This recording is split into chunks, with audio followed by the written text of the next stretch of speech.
अब सबको पता है कि मध्य प्रदेश में शिक्षक भर्ती को लेकर कोई ना कोई विवाद चलता ही रहता है। और ये भी आप सबको पता है कि जब से भर्ती शुरू हुई है तब से बहुत सारे केस शिक्षक भर्ती पर लगे थे और बहुत सारे केस क्लियर भी हो चुके हैं। कुछ केसेस है जो अभी भी हाई कोर्ट में पेंडिंग है, जैसे कि आपका ओबीसी रिजर्वेशन का मामला है। अब देखिए अभी क्या हुआ है कि फिर से एक विवाद हुआ है शिक्षक भर्ती को लेकर। अब क्या विवाद हुआ है, अब हेडिंग ही देख सकते हो।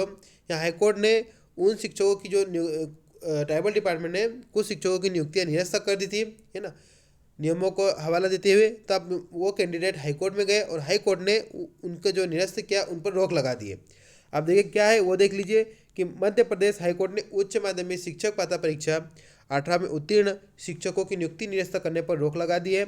जस्टिस नंदिता दुबे की एकल पीठ ने जनजाति कार्य विभाग भोपाल के आयुक्त को 9 दिसंबर को व्यक्तिगत रूप से हाजिर होकर जवाब पेश करने के निर्देश दिए। तो यहाँ पर आयुक्तों को पेश करने के लिए कहा गया। कोर्ट ने महाधिवक्ता कार्यालय को कमिश्नर की उपस्थिति सुनिश्चित कराने के भी निर्देश दिए।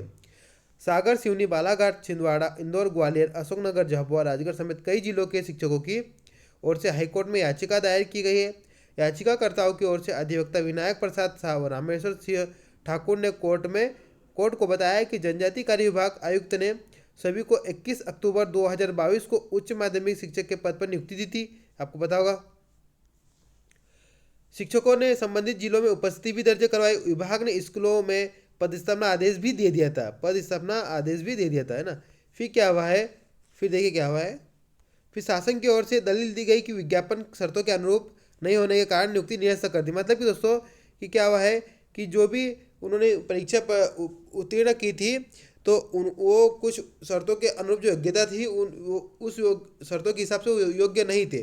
तो इन नियमों की दलील दी गई और उन्हें उनकी नियुक्तियां निरस्त कर दी गई थी। आपको पता होगा बहुत सारे कैंडिडेट के बीच में नियुक्तियां निरस्त हुई थी, जैसे कि सब्जेक्टों को लेकर और अंग्रेजी सब्जेक्टों को लेकर इस तरह से नियुक्तियां निरस्त हुई थी।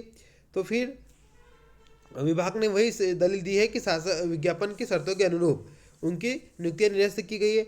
दस्तावेज का सत्यापन किया जाना है ना। कोर्ट ने कहा है कि नियुक्ति आदेश में सत्यापन का जिक्र है और उपस्थिति के समय भी पुनः सत्यापन लिखा हुआ है। ऐसे में बिना कारण कोई नियुक्तियां कैसे निरस्त कर सकता है। तो यहाँ पर उन्होंने भी अपना एक वैलिड पॉइंट रखा है। अब यहाँ पर अभी तो उनकी नियुक्तियां निरस्त होने पर रोक लगा दी हाईकोर्ट ने। अब इसकी सुनवाई होगी।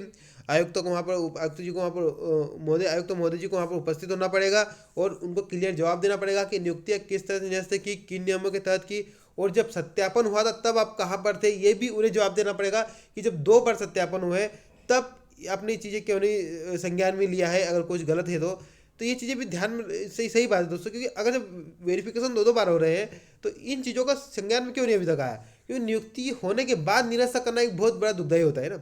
चलिए तो कोर्ट की बात है, अब कोर्ट क्या फैसला देता है वो तो आने टाइम में पता चलेगा। लेकिन फिर भी इन फ्यूचर भी विभाग को सीखना चाहिए कि जब 2 बार वेरिफिकेशन कर रहे हैं तो इन चीज़ों को संज्ञान में पकड़ना चाहिए और संज्ञान में लेना चाहिए नियुक्ति देने से पहले। फिर ऐसे ही विवाद होते रहते हैं भर्तियों में।